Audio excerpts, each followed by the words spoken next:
आज क्यों हमें भीख मांगनी पड़ रही है कि हमें थोड़ा सा इंक्लूड इधर कर लीजिए, थोड़ा सा हमें इंक्लूड कर लीजिए। अरे हम बहुजन हैं, हमारा हक पहले पड़ता है और हम अपने हक की लड़ाई लड़ रहे हैं। ये तो शुक्र मनाइए, हमने बदले को नहीं चुना, हमने बराबरी को चुना है। हम बराबरी मांग रहे हैं, हम बदला नहीं ले रहे हैं। जो 3000 साल की गुलामी सही है और सैकड़ों साल की। हम तुलसीदास को नहीं मानते, हम कबीर को मानते हैं।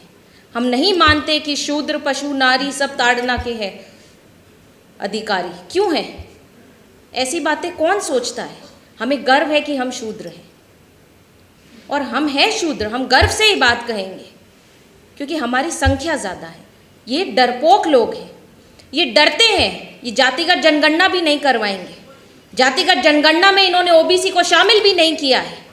जो फर्स्ट फेज की जनगणना आई है उसके अंदर ओबीसी का सवाल ही गायब कर दिया। हमारे शीर्ष नेतृत्व राहुल गांधी जी, जो हाल ही में, मैं यहाँ पर फिर से कहूँगी कि कांग्रेस पार्टी ने कभी सामाजिक न्याय की बात नहीं करी, लेकिन हमारे न्याय योद्धा राहुल गांधी जी लगातार सामाजिक न्याय का झंडा लेकर चल रहे हैं। और कहीं ना कहीं मैं समझती हूँ, क्योंकि मैंने बहुत करीब से देखा है। उन्होंने ओपन प्लेटफॉर्म पे भी कहा है कि मेरे पिताजी को अपना राजनीतिक गुरु मानते थे। उन्होंने बहुत समय बिताया है उनके साथ, बहुत कुछ जानने की कोशिश की, बहुत ही उनके अंदर एक सीखने की लालसा है। और यही कारण है कि आज मैं, राजेंद्र पाल गौतम जी, अनिल जैहिंद जी, अजय कुमार लल्लू जी जैसे लोग इस पार्टी में हैं। बंधे हुए हैं पर है और अपना संघर्ष कर रहे हैं और लड़ते रहेंगे क्योंकि हमारे नेता हमारे साथ है और इसमें मुझे कोई शर्म नहीं आती कहने में। राहुल गांधी जी ने जातिगत जनगणना की बात उठाई, उससे पहले मैं थोड़ा जाऊंगी। मैंने बहुत करीब से 3 चीज़ें देखी हैं, अपने घर में देखी हैं। हो सकता है वो संघर्ष मैंने ना देखा हो, लेकिन जब हमारे घर में रात को खाना खाने के समय हम बैठते थे तो वो संघर्ष के किस्से और हमारे आसपास जो हमारे घर के खुले द्वार में लोग आते थे परेशान होकर, भेदभाव झेलकर, उनको हमने बहुत करीब से देखा है।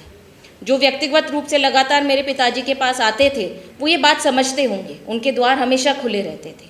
तो हमारे घर में ये सब चर्चा होती थी, आपकी चर्चा होती थी, हमारी चर्चा होती थी। मेरे पिताजी के पाँव इतने थे, वो लाठियाँ खा कर संसद तक पहुँचे थे। यहाँ वीपी हाउस से पैदल जाते थे पार्लियामेंट हाउस, जब पहली बार सांसद बने थे। तो वो संघर्ष उन्होंने देखा है। तो और ऐसा उन्होंने, अगर हमें ऐसा महसूस नहीं होने दिया, ऐसी प्रिविलेज उन्होंने हमें दी, लेकिन उन्होंने हमेशा ये कहा और ये सिखाया कि जिसके साथ बीत रही है उसके साथ हमेशा खड़े रहो। वो अपने हैं, इसीलिए मैंने बोला आज मेरे खून ने मुझे यहाँ लाकर खड़ा किया है।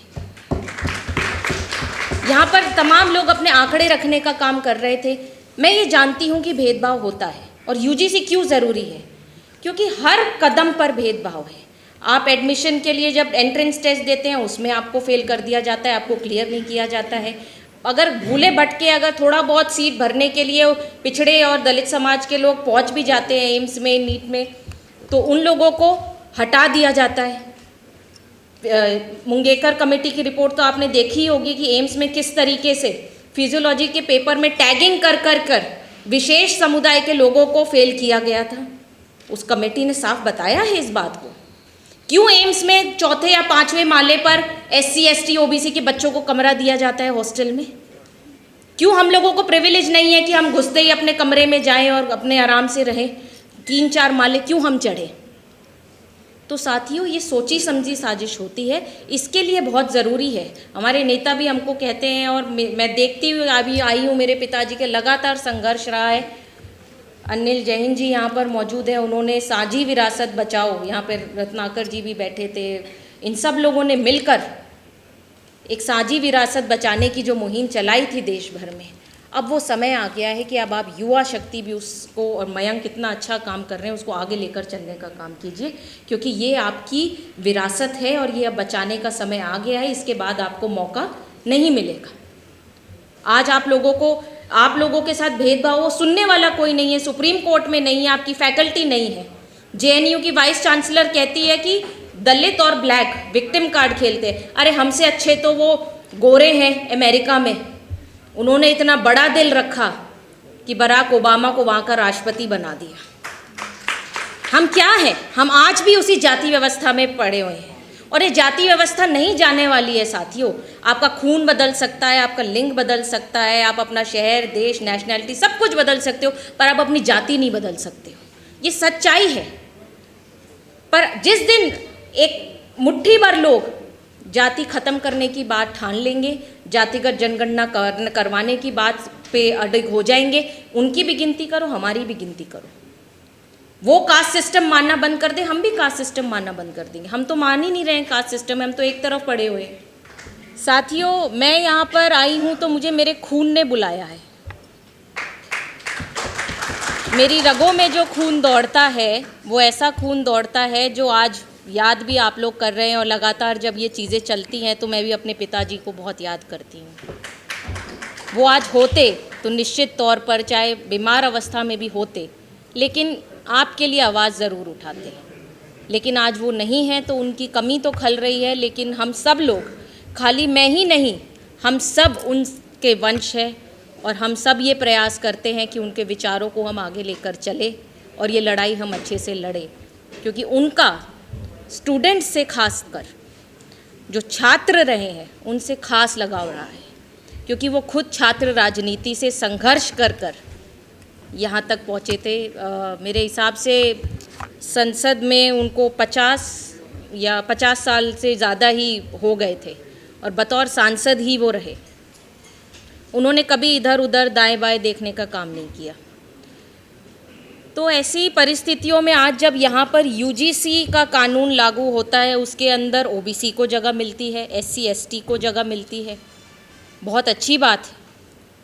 लेकिन साथियों, ये हमें सोचना पड़ेगा कि हमारी जगह के लिए हमें इतना संघर्ष क्यों करना पड़ता है। हम बहुजन हैं, हमारी संख्या ज़्यादा है, संघर्ष उनको करना चाहिए, हमें संघर्ष की ज़रूरत नहीं है। अब आवाज़ पहुंच रही होगी, माइक चालू हो गया। यहाँ पर मेरे से पहले भी वक्ताओं ने बहुत सारी बात रखने का काम किया, मैं उनकी बात बहुत ध्यान से सुन रही थी।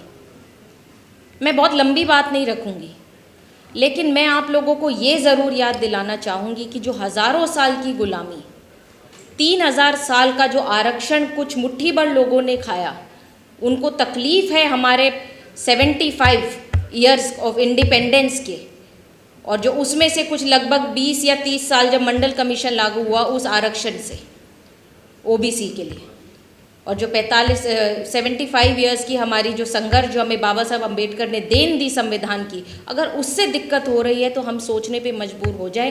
क्योंकि अब हमारे बीच में कबीर नहीं आएंगे, हमारे बीच में गुरु नानक नहीं आएंगे, हमारे बीच में ज्योतिबा फुले, बाबा साहब अम्बेडकर नहीं आएंगे, और कोई दूसरा शरद यादव भी पैदा नहीं होगा।